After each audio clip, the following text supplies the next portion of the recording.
I'm Cyril Vanier in Doha. The top story on Al Jazeera, breaking news this hour coming from Iranian state media. It appears that Iran and Saudi Arabia have agreed to re-establish ties, diplomatic ties, and reopen embassies in 2 months' time.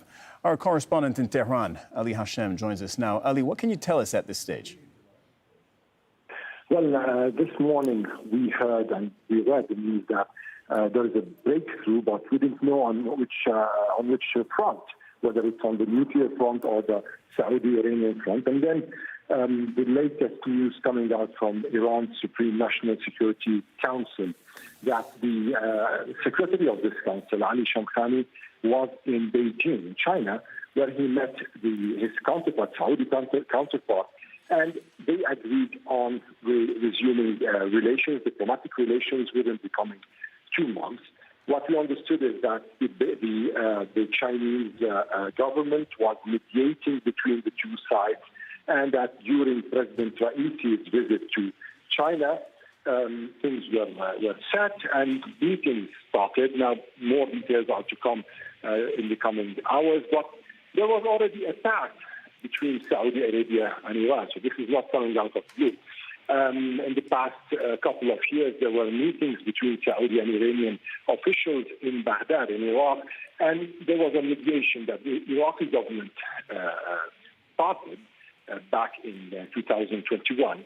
However, with the Iraqi elections in 2021, in October 2021, everything stopped, and there was no real news coming out of this pact, no meetings. It was like 5 rounds of talks, and then there was nothing. But what was known, and this is not the secret, is that there were security meetings, meetings on the security level in Oman, and they were mainly concentrating on coordinating over the situation in Yemen.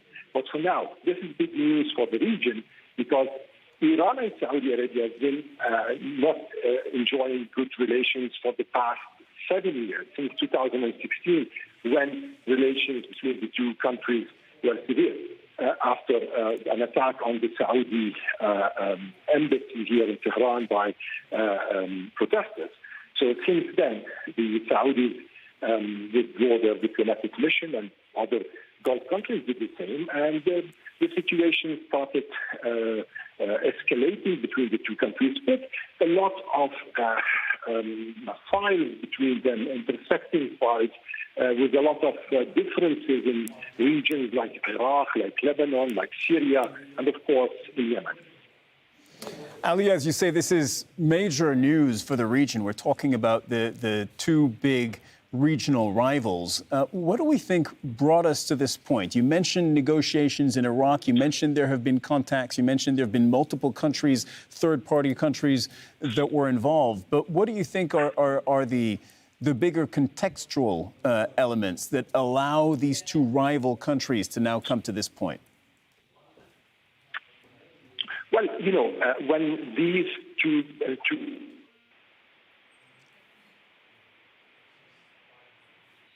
kind of tense situation between them, the security situation in the region deteriorated. In Lebanon, in Yemen, in Iraq, all these countries had to